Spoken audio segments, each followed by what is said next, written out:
Consegue ver, Adriane?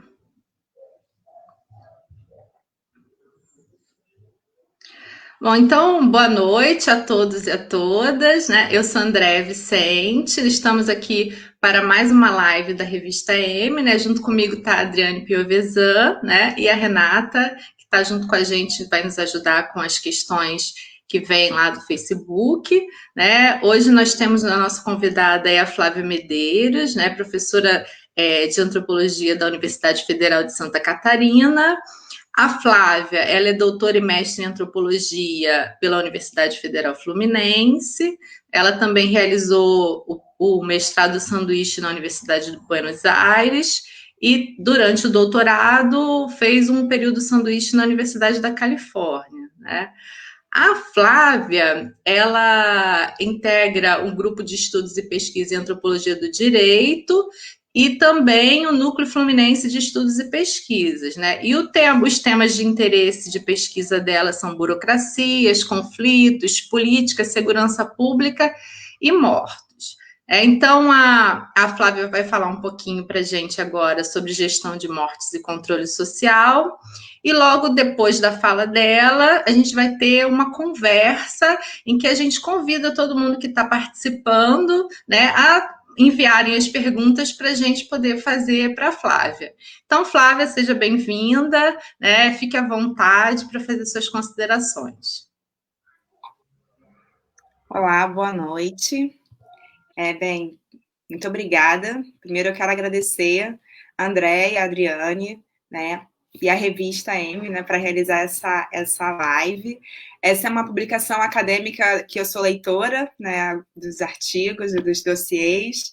Já pude publicar, inclusive, um artigo na revista e em breve também a gente vai lançar um dossiê que eu estou organizando junto com a colega Márcia Tori sobre dispositivos estatais e a construção social de mortos. Está na fase agora da avaliação dos artigos, né, pelos pareceristas. Então, para mim é uma honra poder estar aqui nesse espaço com vocês essa noite. Também quero saudar aqueles que estão assistindo ao debate, que têm interesse no tema, por estarem participando aqui conosco. Inicialmente, a ideia da fala era tratar sobre necropolítica e subnotificação, e pensar justamente das dimensões operacionais de uma política de morte que manipula registros, números e categorias num processo estatal de classificar mortos e esconder mortes. Tanto eu defini como tema a gestão de mortes e controle social, por entender essas noções como entradas analíticas que permitem analisar a construção institucional de mortos, que é esse conceito que eu venho desenvolvendo para analisar e descrever de quais formas a morte de determinado grupo de sujeitos é o efeito fim da ação de certos agentes estatais que estão agindo em conjunto sob os moldes de uma economia política e moral, e que, por sua vez, se vale de interesses e valores que são moldados no sistema colonial e se atualizam no marco do capitalismo neoliberal. Sendo o que conecta esses modelos, né, do passado e do presente, podemos dizer assim, é a produção e a reprodução do racismo, desde a sua estrutura até as suas instituições. Nesse atual contexto, né, eu, como antropóloga e cientista social, eu considero que a gente está diante de condições nas quais nós vemos nossas potencialidades de vida restritas em virtude da pandemia, que impõe a produção de novas formas de agir, de pensar e de viver, e que evidencia a capacidade condicionante desses tempos atuais. Nós, antropólogos, somos aqueles que temos nos colocado nesse lugar de fazer perguntas e de pensar para além do vírus, mas em diferentes dimensões da doença e de como, a partir dela e de seu potencial de contaminação e morte, tem se exposta uma estrutura social que é profunda, largamente desigual, racial e socialmente. Em minhas pesquisas, eu tenho observado como os mortos são tratados pelas instituições responsáveis pela sua manipulação e classificação, especialmente em burocracias médicos legais e policiais, que lidam cotidianamente com corpos e registros de vítimas de mortes violentas, as também chamadas mortes matadas. Desde aí, analiso quais são os mecanismos de construção de verdades e de modulação de diferenças que hierarquizam mortos, e desse modo repercutem algumas poucas mortes, ao mesmo tempo em que visibilizam uma série de mortos. Foi através dessas pesquisas etnográficas que foram conduzidas durante a minha formação como antropóloga que acessei as engrenagens de papéis, procedimentos e moralidades que estruturam a normalização da morte de jovens negros e que são fundamentais para a produção e reprodução do racismo na rotina das instituições de segurança pública e justiça. Para a minha intervenção aqui hoje, eu vou articular reflexões a partir dessas pesquisas prévias que realizei, com a pesquisa que coordena atualmente o projeto Regulações Sociais e Morais do Novo Coronavírus no Brasil, que conta com o financiamento da Bernard Graham Foundation for Anthropological Research e visa observar e descrever como pessoas em diferentes situações de vulnerabilização devido à pandemia do coronavírus têm produzido condições de vida ao mesmo tempo que lidam com os riscos e efeitos da morte. Em meio à maior crise sanitária do século, devido à pandemia por coronavírus, cuja principal forma de manifestação da doença tem sido problemas respiratórios e a falta de ar, e, por outro lado, da emergência da denúncia antirracista contra a violência do Estado em nível global, sobretudo após a repercussão do caso da morte de George Floyd, homem negro estadunidense de 46 anos, que foi sufocado até a morte por um policial em Minneapolis, nos Estados Unidos, se evidenciam uma série de mecanismos que acionam as engrenagens de poder para impedimento da vida, e que tem sido identificada como uma necropolítica, né? Conceito esse desenvolvido pelo filósofo camaronês Attlee Bembe. Nos Estados Unidos, como no Brasil, contextos onde age uma economia política e moral que promove e se nutre da hierarquização social e racial das existências para criar um estado de morte, em que determinada população serve para ser explorada como corpos economicamente ativos. O necropoder normaliza as mortes para naturalizá-las, organiza essas mortes para que elas sejam aceitas e toleradas, impedindo a vivência do luto e a aceitação da morte, o que combina diferentes formas de exercício de um poder que mata e deixa morrer. É nesse sentido que identificamos como estruturas racistas e autoritárias das instituições de controle agem impedindo que vidas negras sejam tratadas como dignas. Ora, diante das limitações e dificuldades para suprir as necessidades de cuidado e acesso à saúde, ora, pela violência militarizada e burocratizada da brutalidade policial. No dia 15 de maio, durante a pandemia, uma operação policial do Batalhão de Operações Especiais da Polícia Militar do Rio de Janeiro resultou numa chacina com a morte de 13 pessoas no Complexo do Alemão, na cidade do Rio. No dia 18 de maio, pelo menos 2 jovens negros tiveram suas mortes repercutidas na mídia. João Pedro, em São Gonçalo, caso que eu vou retornar mais adiante na minha fala, e na favela do Acari, o jovem Iago César, de 21 anos, que foi torturado e morto por agentes policiais do BOPE. Naquela data, 18 de maio, o país alcançava o registro de 15 mil mortes na pandemia do coronavírus. No dia 20 de maio, foi o jovem de 18 anos, Vitor Gomes, que participava da distribuição de alimentos na Cidade de Deus, quando foi alvejado e morto por policiais militares. Um mês depois da morte de João Pedro, em junho, dia 18 de junho, haviam sido registradas mais de 50 mil mortes pela pandemia, e essas seguem crescendo. A gente acabou de passar, né, a marca de 90 mil mortes registradas oficialmente. Assim como também seguem operações policiais e os vitimados nessas operações, que funcionam quase de forma padronizada no que se refere à sua eficácia em matar e à sua prática em adulterar a cena do crime. ação de agentes do Estado ou omissão desses mesmos que produzem mortes sem cessar e acumulam mortes que poderiam ser evitáveis, produzindo verdades que escondem os fatos. Um contínuo, desde a cena de um local de crime, numa região metropolitana do país, até discursos negacionistas e medidas anti-ciência emitidas pelo chefe do Executivo Nacional, que divergem de recomendações internacionais e das práticas de distanciamento adotadas em outros países e de forma e temporalidades diversas também nos estados e municípios. Durante a pandemia, são várias essas novas regras de etiqueta social. Usar máscara, lavar sempre as mãos, passar álcool em gel, higienizar produtos e equipamentos, mas de uma série dessas, aquela que tem sido enfatizada pelos cientistas e profissionais de saúde como a primordial é fique em casa. E era na casa de seus tios que estava o adolescente João Pedro, de 14 anos, quando na tarde de 18 de maio desse ano, foi atingido nas costas por um tiro de fuzil 556 disparado por policiais que invadiram o imóvel onde ele estava com um primo e 4 amigos. João tinha bronquite e por isso estava incluído na população de risco, o que reforçava a preocupação de seus pais com a sua proteção. Quando viram os helicópteros sobrevoando a região conhecida em São Gonçalo como Complexo do Salgueiro, que é uma região onde tem várias favelas e bairros da classe trabalhadora, os seus pais e a sua tia estiveram em contato com os adolescentes que estavam na casa e, como declarou sua mãe em entrevista ao Jornal Extra, disse: eles ligaram para os responsáveis, perguntaram o que deveriam fazer. E a tia de João Pedro disse: se eles baterem, abra a porta, deixe entrar.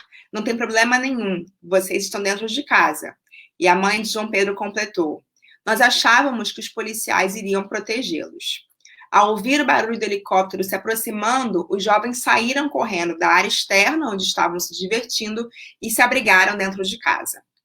A invasão policial se deu durante uma operação da Polícia Federal e teria como prerrogativa a busca e apreensão em 2 endereços na favela, a partir da autorização de um mandado do plantão judiciário do Tribunal de Justiça do Rio de Janeiro, sendo realizada com o apoio da Coordenadoria dos Recursos Especiais da Polícia Civil do Rio de Janeiro e a participação, inclusive, de inspetores e do delegado titular da Divisão de Homicídios de São Gonçalo. Nenhum desses endereços era da casa onde estava João Pedro.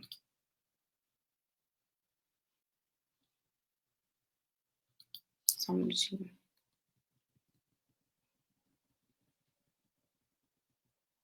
Baleado, o adolescente foi levado no helicóptero da polícia e seus familiares foram procurá-lo nos hospitais da região.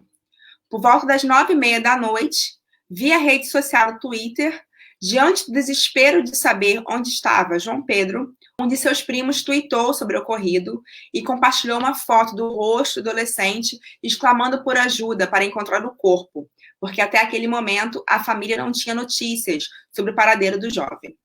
Apenas na manhã seguinte, cerca de 18 horas depois da invasão policial, os familiares de João Pedro tiveram notícias do seu corpo.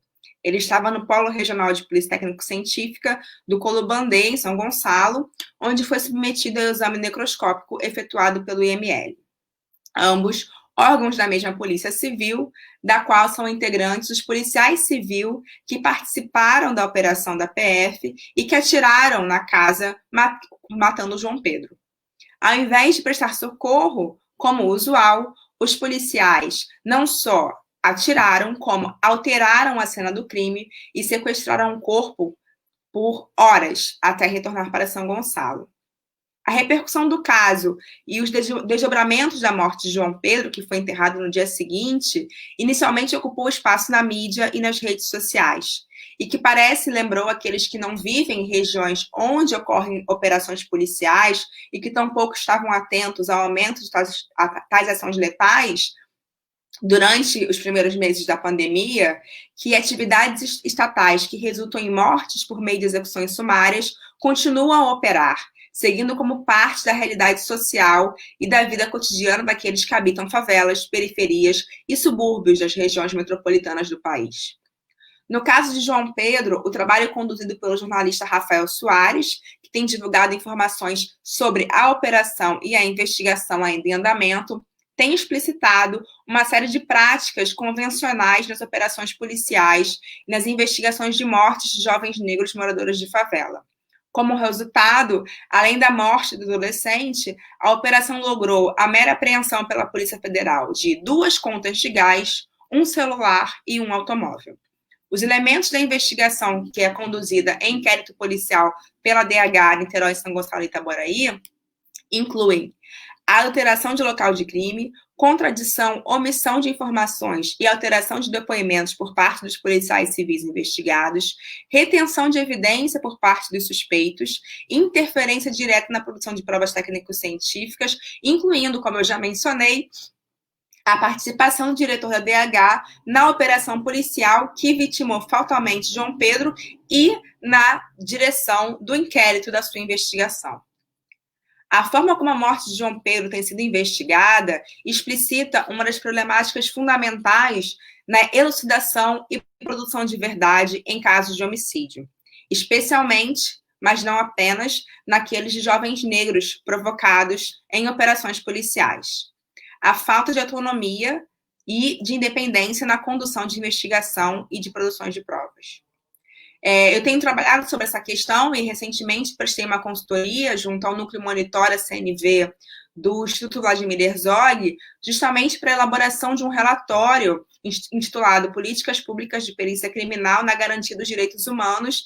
Esse relatório, aproveitando aqui o espaço da live, para divulgar, que vai ser lançado na próxima terça-feira, dia 4 de agosto, numa atividade online via YouTube. Voltando ao caso do João Pedro, a sua morte repercutiu de tal maneira que chegou até o Supremo Tribunal Federal e, em resposta à DPF 635, a marcação de descumprimento de preceito federal, a DPF, que foi apresentada em novembro do ano passado pelo Partido Socialista Brasileiro e assinada por uma série de movimentos sociais de favela e organismos de defesa dos direitos alinhados com a pauta antirracista, além de pesquisadoras que também apoiam essa pauta e que atuam na defesa da vida contra as operações policiais. Por decisão preliminar, o ministro Edson Fachin determinou a suspensão de operações policiais durante a pandemia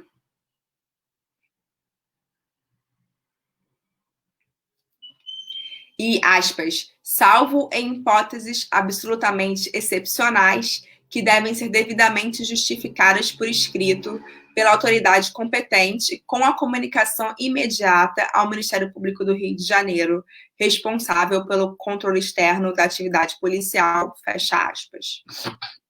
Na decisão, publicada no dia 5 de junho de 2020, os casos da chacina no Alemão, da morte de João Pedro e do Iago, morto em Acari, foram mencionados como eventos que demonstram a necessidade de protocolos para garantir o que seria o adequado uso da força policial.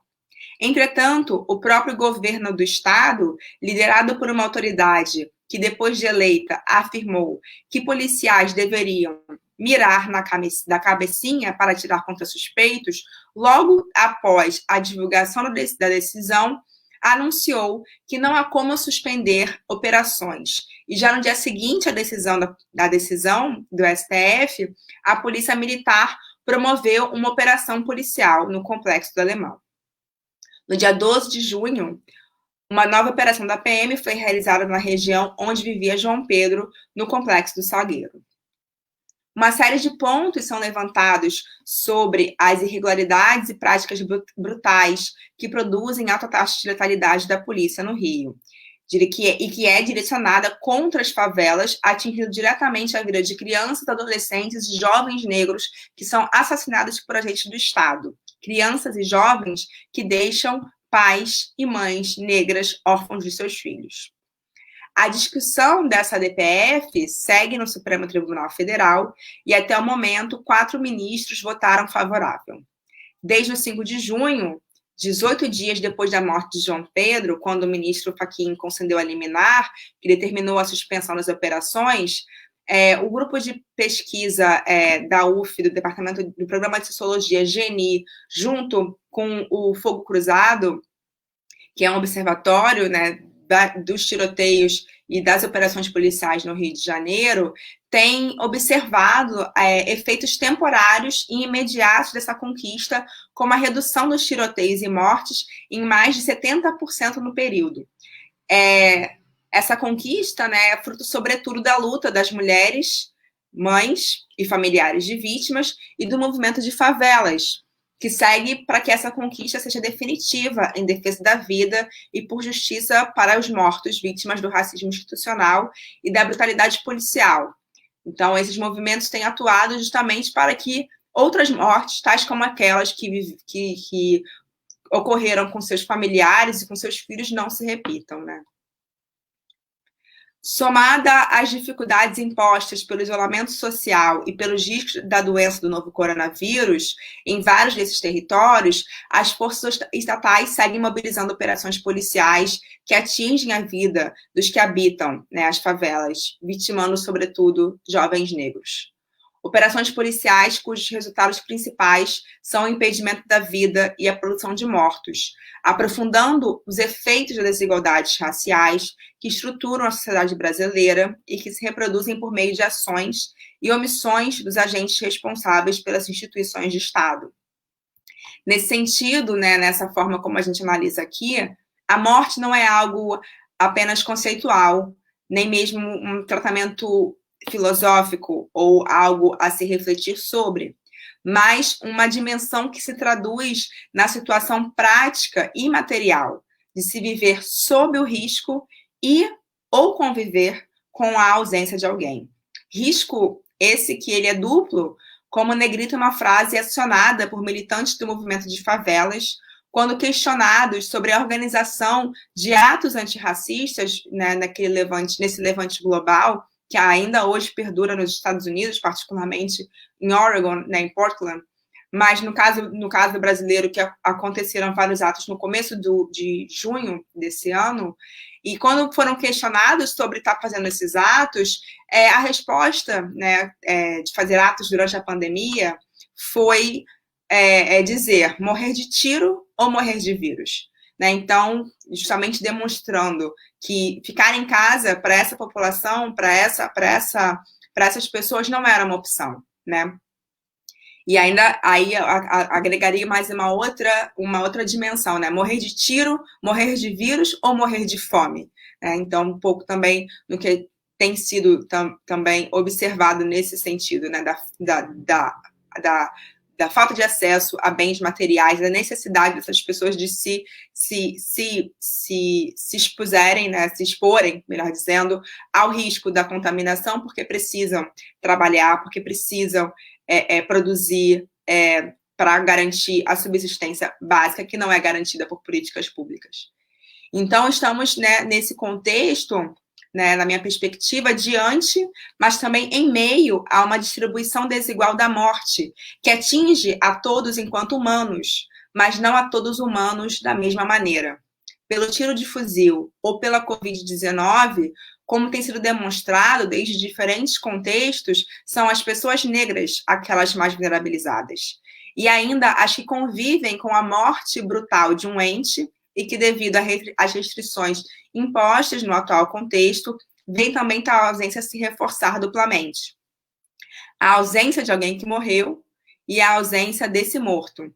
E aí isso se marca nesse contexto atual da Covid-19, considerando, né, o impedimento da realização dos ritos fúnebres, que justamente também geram uma série de problemáticas que há de ser pensada do ponto de vista subjetivo, individual e social, né, dessas famílias e da origem de onde essas pessoas que foram vitimadas fatalmente advém, mas também da sociedade como um todo, uma sociedade que está sendo impedida de vivenciar o luto e, portanto, de ressignificar a ausência dessas pessoas e de compreender, justamente, os efeitos dessas mortes que estão se acumulando. Então, pensar como os mortos têm sido tratados neste contexto é um caminho que eu tenho traçado, optando não falar da morte em abstrato, mas dos mortos que seguem sendo lembrados na memória e na luta, sendo também sujeitos presentes nas relações sociais. e também impulsionadores, de alguma medida, das relações sociais.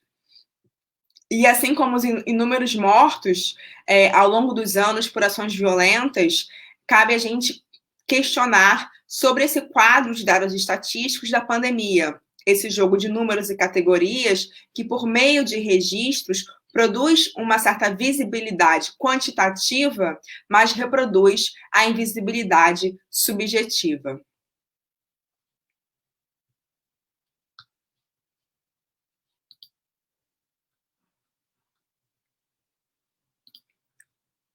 Então, para já ir concluindo, num contexto que se faz mais do que evidente a função Estado de manutenção de privilégios e que se referencia por meio de um aparato burocrático legal autorreferente, autoritário, repressivo e punitivo, me parece que o movimento antropológico de estranhamento, de criar espantos e produzir incômodos, passa também por analisar e descrever como, em resposta a um racismo antinegro, se atualiza essa institucionalização, né, do o que tem sido chamado de racismo institucional,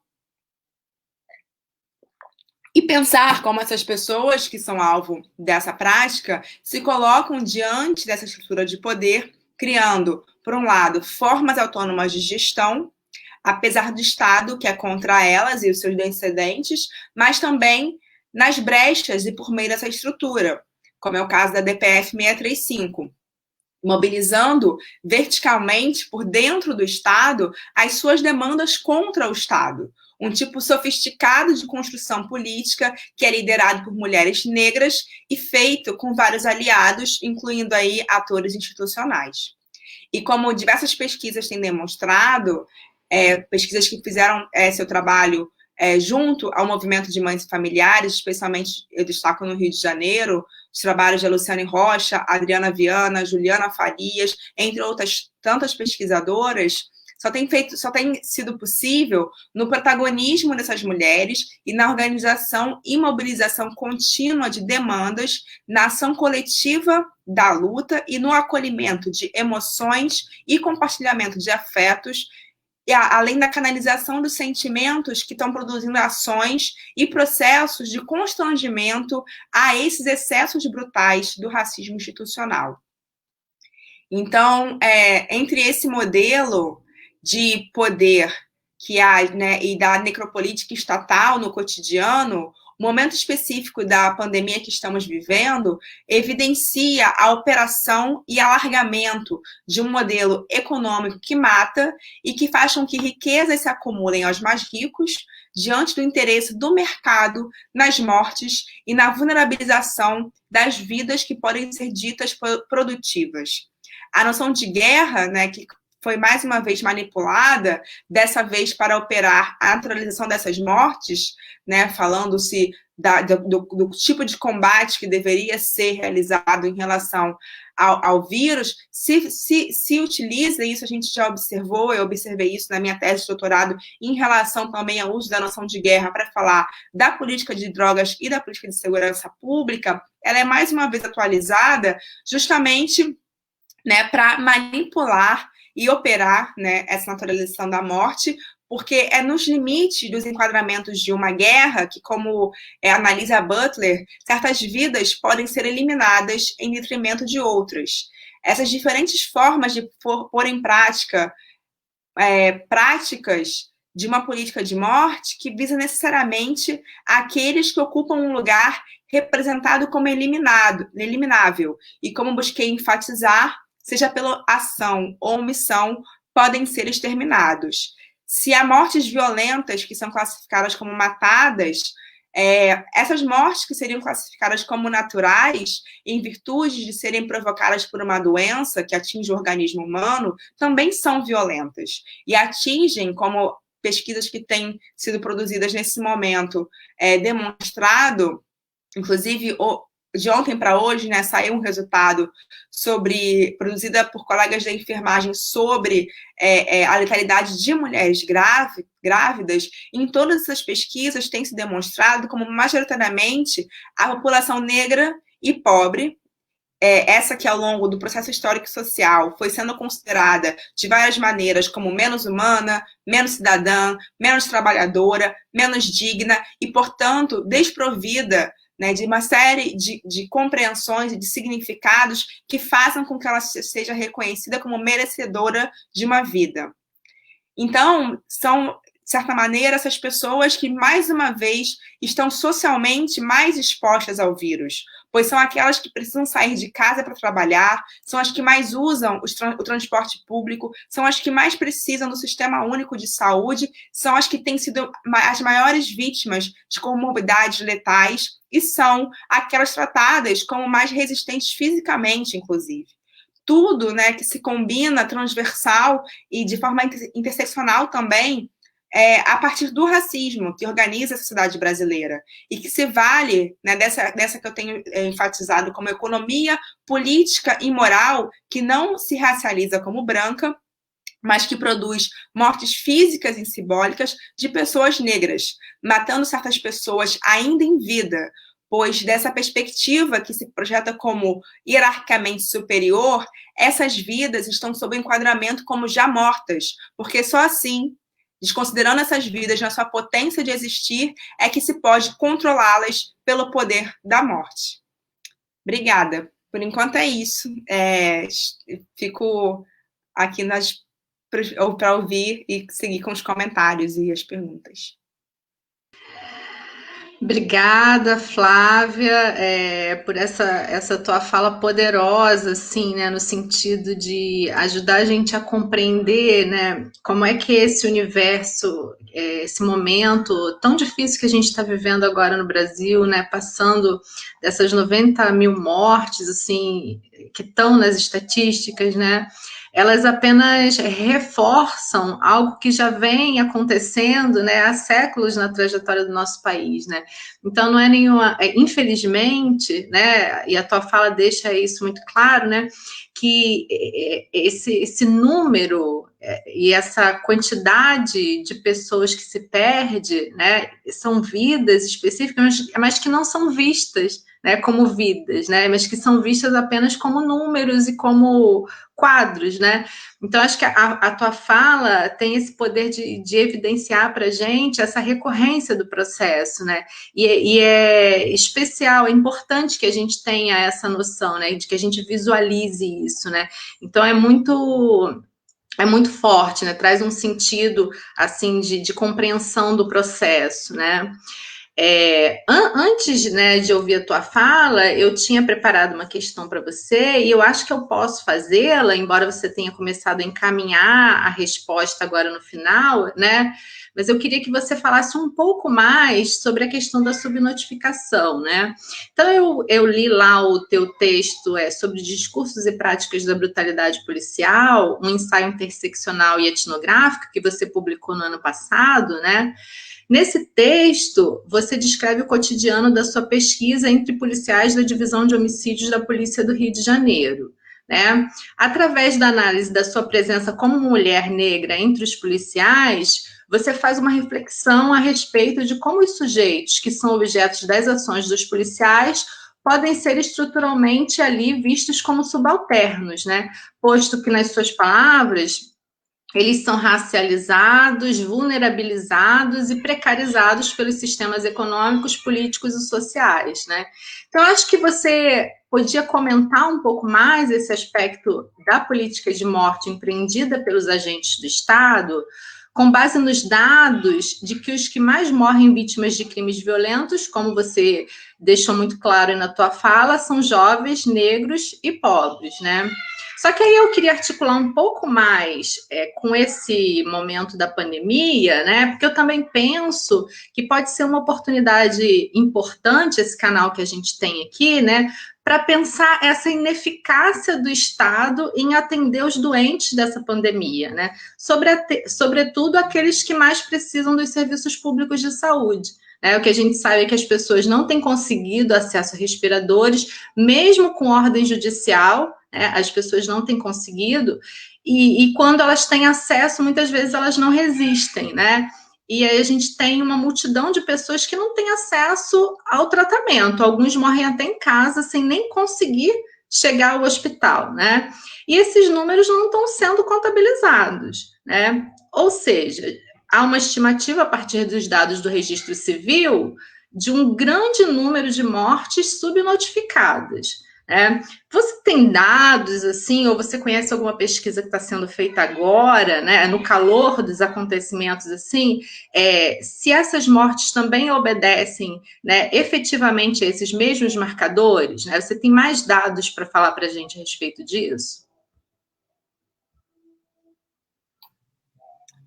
Bem, André, obrigada por essa questão, porque ela traz vários elementos, né, para a gente dialogar. Eu penso numa perspectiva, inclusive, houve um artigo publicado na revista Dados, de autoria da Ludmila Ribeiro, da FMG, e de uma outra colega, que agora eu não vou me recordar o nome, que elas fazem um exercício muito interessante, que é mostrar a dimensão da subnotificação a partir da análise dos fluxos de homicídios. Na minha tese, eu fiz esse exercício, eu começo a tese falando sobre isso, sobre as formas diferentes de classificar mortes matadas, essas mortes violentas, né, que não só apenas as classificações penais, né, de homicídio e de outras mortes que são consideradas mortes intencionais, né, mortes dolosas, mas também subclassificações, outras categorias que são acionadas para lidar com pessoas que são assassinadas, incluindo aí os autos de resistência, latrocínios, né, desaparecimentos. E tudo isso, né, vai justamente construindo esses processos, né, de subnotificação. Né, por um lado, à medida que a gente classifica e notifica e registra de uma maneira, a gente também está deixando de fazer de outra maneira.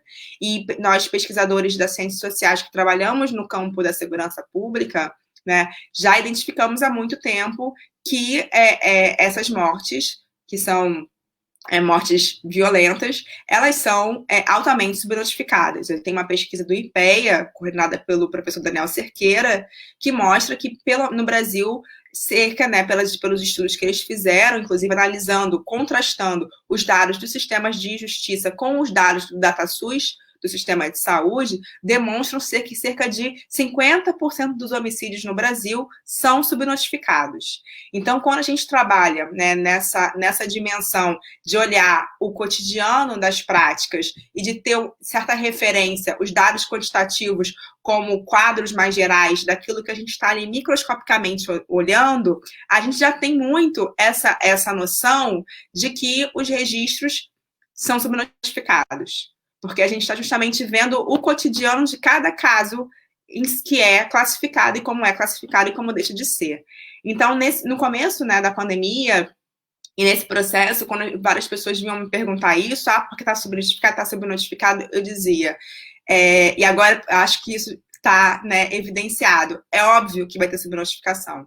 Porque o processo de registro, seja de casos de doença, né, do sistema epidemiológico, como já funciona, né, de vigilância epidemiológica, seja o registro de mortes, né, do sistema de informação de mortalidade, eles já são subnotificados no padrão. Então, a subnotificação era algo não só previsível, como esperado, né, nesse sentido.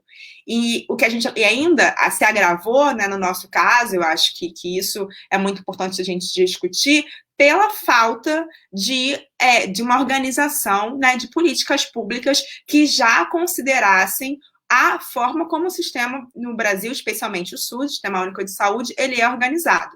Né? Então, por mais que tenha havido certas iniciativas de tentativa de publicidade dos dados no começo, pelo primeiro-ministro da Saúde durante a pandemia, né, das divulgações, das coletivas, não sei o quê, houve um desprezo em relação a aproveitamento de como o Sistema Único de Saúde está organizado nos territórios do Brasil. Né? Então, digo pelos assistentes de saúde, pelo programa de médico da família, por uma série de formas que poderiam ter sido organizadas, que poderiam tentar dirimir, né, amenizar essa subnotificação.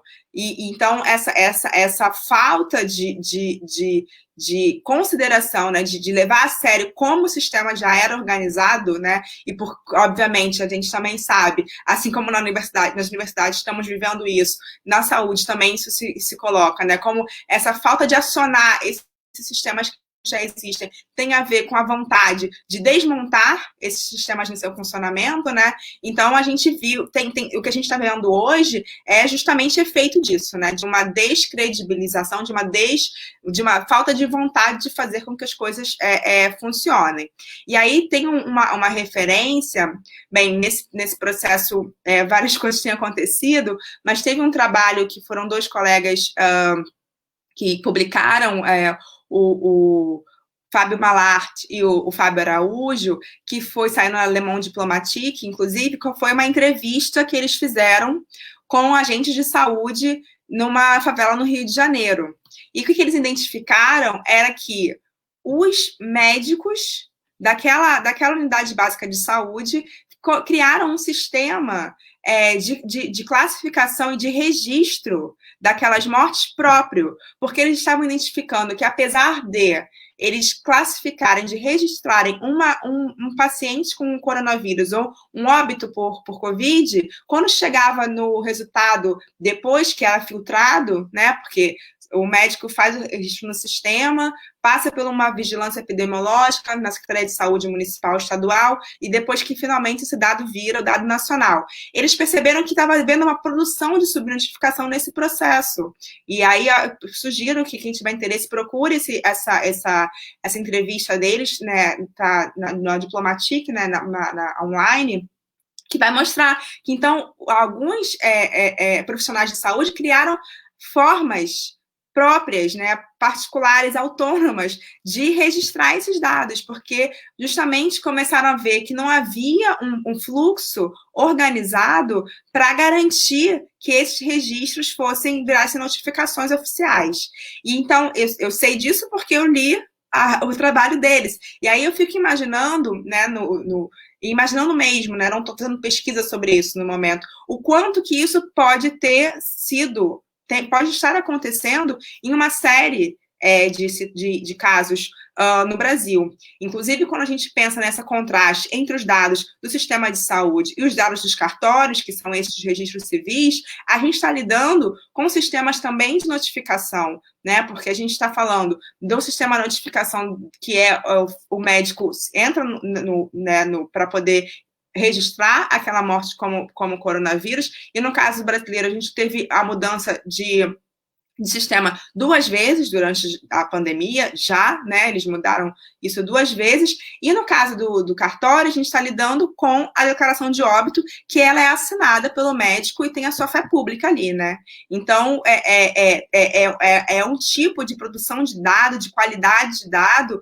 que ela está muito localizada, né, então muito pontualmente localizada, e no caso especial dos mortos, eu sempre tinha essa concepção, né, essa percepção, que pelo menos ali, nos óbitos, a gente tem teria instrumentos técnicos, científicos de diminuir essa subnotificação, justamente porque você consegue, por exames patológicos, né, a posteriori, inclusive, confirmar ou não a causa da morte, né? E não houve nenhum tipo de organização nesse sentido, muito pelo contrário, não há estrutura para poder conservar esse material, e houve, inclusive, diversas faltas de interesse, por vários motivos, fosse dos profissionais de saúde, fosse das famílias, fosse do mercado funerário, para que essas pessoas não fossem, enquanto mortos, estigmatizadas enquanto mortos por Covid. Né? Então, essa subnotificação, ela que é responsabilidade do governo federal em alguma medida, ela, na verdade, tem várias, né, camadas, né, várias produções anteriores, né, que estão colocadas, assim, e que demonstram justamente a desarticulação e o desinteresse de levar a sério a gravidade dessa doença, né?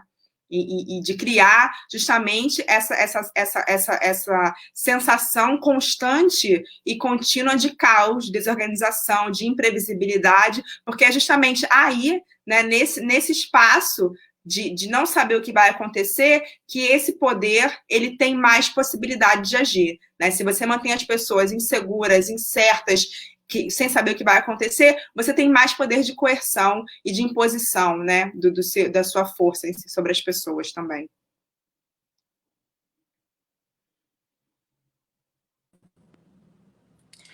Então, Flávia, eu queria perguntar para você, puxando para os nossos estudos sobre rituais fúnebres, se você tem estatísticas ou relatos de casos, né, de que de interrupção ou desistência de rituais fúnebres por conta da violência, dessa repressão policial, ou enfim, nesse sentido. Se você tem esses dados. Você diz agora, nesse momento, ou... No geral, mas se você tiver desse momento, seria mais interessante, né?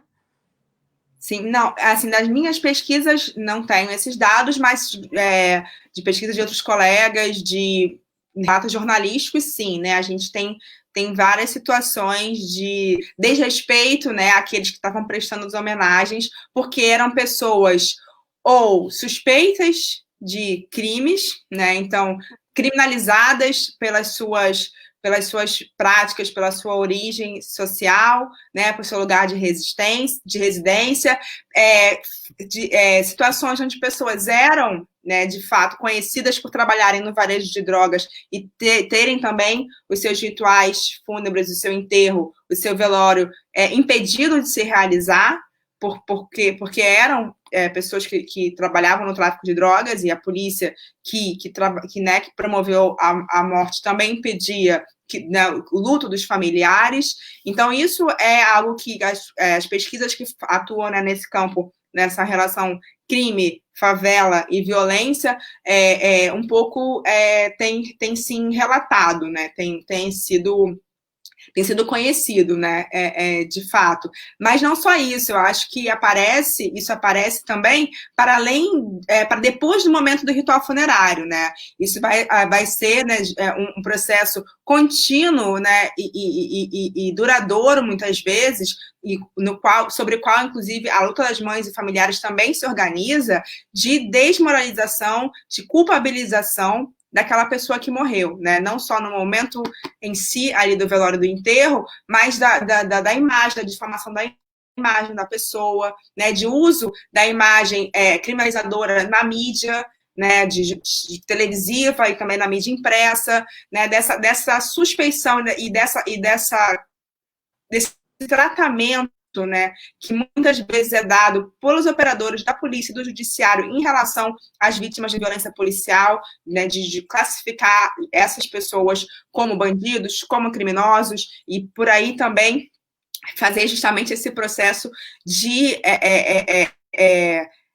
reprodução da morte, né, de justificar, e aí, portanto, uma tentativa de naturalizar essas mortes, né. Então, isso acontece, sim, de várias maneiras, tanto nas situações sociais de enfrentamento, mas também nessas situações de difamação, né, na imagem pública dessas pessoas, muitas vezes. Uhum. A gente tem uma pergunta aqui também da Cláudia Rodrigues, Flávia. Ela está perguntando, Flávia, os índices oficiais de mortes por Covid na cidade do Rio são absurdamente muito maiores do que os de outros municípios, quase 8.000 vezes maiores, mas não aparecem como ocorridas majoritariamente nas comunidades. É isso mesmo? Como você interpreta esses dados? Então, eu não estou acompanhando muito mais no Rio, né? Agora eu estou em Florianópolis e aqui teve uma outra dimensão. Mas eu acho que tem uma dimensão que é a qualidade dos dados, como a gente estava falando, né, anteriormente, de como que esses dados têm sido registrados e produzidos e depois divulgados, de se são, né, de como que eles são classificados de fato, assim, e do acesso que essas pessoas vão ter também para que esses casos se tornem casos registrados, né? A Andrea, ela mencionou isso, né, na pergunta dela, essas pessoas que nem têm acesso ao sistema de saúde, né, que, inclusive, relatos que têm, né, aumentado e acontecido, e que cada lugar está vivendo isso de uma maneira, de pessoas que morrem justamente porque estão esperando, né, um leito, né, estão esperando uma vaga para poder serem atendidas. Isso está acontecendo agora na pandemia do Covid, mas, de novo, é um momento, né, de excepcional, né, da vulnerabilidade do sistema da doença, mas isso é algo que marcou por muito tempo também o sistema de saúde brasileiro, que tentou-se ser aprimorado, mas recorrentemente isso aparecia também, né, como uma questão. Então, no caso do Rio, né, dessa disparidade do registro, acho que tem muito, né, a ver, analiso dessa maneira, com essa diferença do tratamento que essas pessoas também têm, né? A diferença que as pessoas que moram nas favelas e nas periferias são tratadas em relação às pessoas que moram no asfalto, né? E como que essas pessoas têm acesso aos sistemas de saúde e são inseridas ou não também como né, pacientes desse sistema, porque também um pouco isso, né, não é só ter a estrutura física, né, tem que ter uma estrutura de profissionais, tem toda uma continuidade de demandas que não foram planejadas, que foram mal executadas e que foram feitas justamente por esse desprezo à vida da população que mais precisaria, né? Isso está ficando muito evidenciado, né? Está ficando muito explícito também, né? Flávia, você estava falando aqui, né? E eu tô pensando uma série de coisas que tem relação também com as pesquisas que eu venho fazendo e com as coisas que eu venho publicando, né? Sobre essa quando o Ministério da Saúde, no fim de março, ele publica o Manual de Manejo dos Corpos, né, do novo coronavírus, uma das diretrizes que tem no manual é que o corpo ele precisa ser envolto em camadas de plástico, né, e o caixão fechado, e que esse caixão segue direto para ser enterrado, né. Eu tenho feito algumas entrevistas aqui na minha cidade, né, e a principal queixa dos enlutados nesse sentido é dizer, olha, o meu parente estava no plástico, né, eu não podia ver, né, essa coisa da pessoa estar embalada no plástico e de você não poder ver causa um sentimento de muita frustração, né, nos parentes do morto, né. E aí, com você falando, eu me lembrei de uma outra pesquisa que eu li já há alguns anos, né, de que muitos crimes violentos, né, quando eles são cometidos, principalmente quando eles têm um ingrediente passional muito forte, né, que os tiros são dados no rosto, né, justamente para desfigurar esse morto, né, e ao desfigurá-lo você desonra também, né, e você retira da família, de certa forma, a possibilidade de dar um velório de caixão aberto, né. Então, nesse sentido, eu não sei, eu fiquei pensando aqui, e aí só um pensamento, não sei se você teria alguma coisa a comentar sobre isso, mas foi uma ideia que me veio, porque, de certa forma, então, nesse contexto, né, tem uma aproximação, não é igual, eu sei que tem muita diferença, né, mas tem uma aproximação, assim, entre essa sensação de frustração dos enlutados em relação à não possibilidade, a uma violência, né, porque aí você falou também que as mortes naturais também são violentas, né, tem uma violência eu sei que é uma medida de saúde pública, enfim, mas tem uma violência por trás dela que também choca muito, né? Sim, essa questão dos caixões fechados, ela realmente é uma questão muito presente nos crimes, não só nesses chamados passionais, né, que possibilitaram a criação da categoria feminicídio, inclusive, né, porque são crimes que se dão nesse tipo de dinâmica, sobretudo, como também as execuções sumárias, né, crimes de assassinos profissionais, que têm assinatura, né, que são crimes que miram, né, que justamente atingem a parte superior, né, da pessoa, e também os casos das execuções com fuzis, né, pelo tipo de efeito que esse tipo de armamento produz no corpo humano, né, do tipo de laceração que a saída desse projétil ela produz. Então, os caixões fechados são uma forma, né, de punir mais ainda aquele morto, né, de produzir aquela morte, não só na morte física, né, do organismo daquele corpo, mas justamente de reforçar que essa morte, né, deveria se fazer presente, deveria acontecer, né? Então, atingir também, né, aquele morto depois da sua morte, de alguma maneira. E sim, é interessante, tem uma relação realmente de pensar. Não, por isso, né, eu tento um pouco construir tô tentando construir um pouco essa análise, assim, não é só ficar falando da morte, né, dessa morte geral, mas exatamente pensar nesses processos, de como as pessoas estão vivendo esse processo em relação aos seus mortos, para fazer justamente esse entendimento dessa forma de lidar com a morte que é tão naturalizada, né?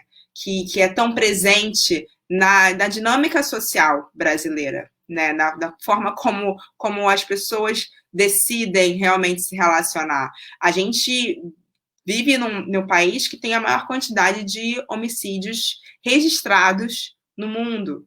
Né? A gente tem vários índices de letalidade violenta que o Brasil está entre os 3 principais países, né? Defensores de direitos humanos, população trans, defensores de lutas camponesas e de preservação de povos indígenas, enfim, uma série de lideranças, jornalistas também. Brasil é um dos países que mais mata jornalistas no mundo. Tem uma série, a gente vai olhar, são várias formas, né, dessa ação da morte que se faz presente, e de que isso faz parte e continua existindo, e mais outras, né? Então, a gente está nesse contexto de generalização intensa, né, das mortes. Se a gente fizer um cálculo, se 90 mil vítimas registradas, cada pessoa dela pelo menos teria mais 2, 3 pessoas, na verdade até são mais, né, que a gente faz o cálculo, mas de pessoas próximas na família. Quantas são os enlutados hoje, né, nesse momento no Brasil, vivendo com essa dor, com essa perda, e tendo que ser expostos à violência cotidiana de desprezo à vida dos seus entes, né? Porque você não vê ação, você não vê resposta, você não vê atitudes, e você não pôde vivenciar esse luto, e como que isso vai justamente, né, criando realmente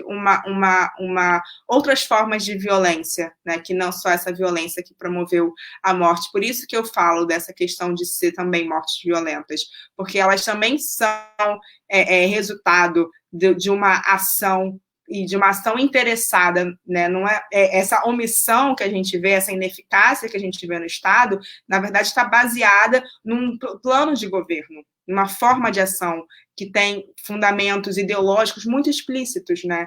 Muito auto-organizados, e muito coerentes para aqueles que estão reproduzindo e aderindo a eles também.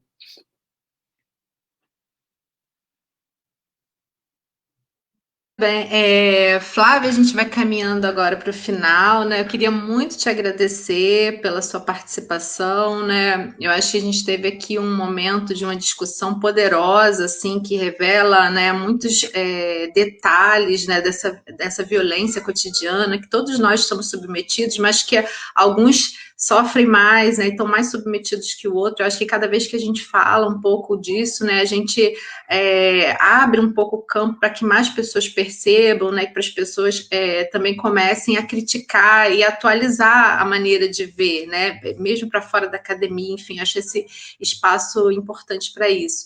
Então, eu queria te agradecer, né, queria ver se você quer falar mais alguma coisa para finalizar, enfim, e a gente vai se despedindo. Eu que agradeço ao convite, a oportunidade aqui de trocar com vocês, de também ouvi-las, sabe? É porque eu vou ficar fazendo pergunta, mas as falas que vocês fizeram também né, estimulam reflexões, eu acho que é fundamental.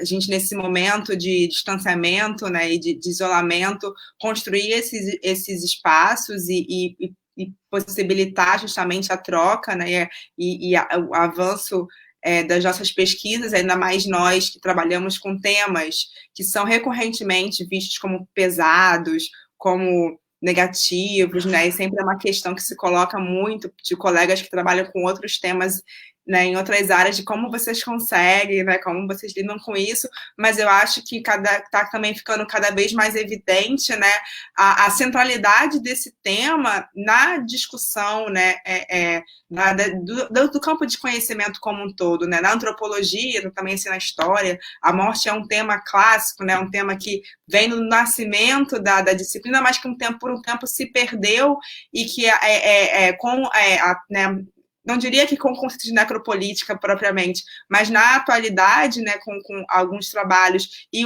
a discussão sobre necropolítica, a difusão né, dessa acepção trouxe né, um novo grande número de pesquisadores jovens, de alunos, né, interessados também em analisar o campo e de que realmente, né, a gente que pesquisa sabe que mais difícil do que pesquisar é não falar sobre, né? É não tratar, é não compreender, é não analisar, é não justamente seguir lidando com isso como se fosse um tabu, né? Então, eu quero realmente agradecer aqui a oportunidade e espero que a gente possa, em breve, continuar as trocas e as colaborações também. Muito obrigada. Obrigada a você. Eu queria também, antes de encerrar, aproveitar e convidar todos que estão nos ouvindo, né, para a próxima live, que vai ser no dia 13 de agosto, e a gente vai ter a presença ilustríssima da Maria Elísia Borges, né, e o tema da próxima live vai ser Cemitérios através dos tempos e das epidemias. Então, assim, imperdível, né, que vocês estejam aqui junto conosco. Não sei se a Adriane quer falar alguma coisa antes da gente se despedir. Vamos só agradecer a Flávia, né, e agradecer a todos que nos acompanharam hoje nessa live. Obrigada pela presença de todos e todas. Boa noite.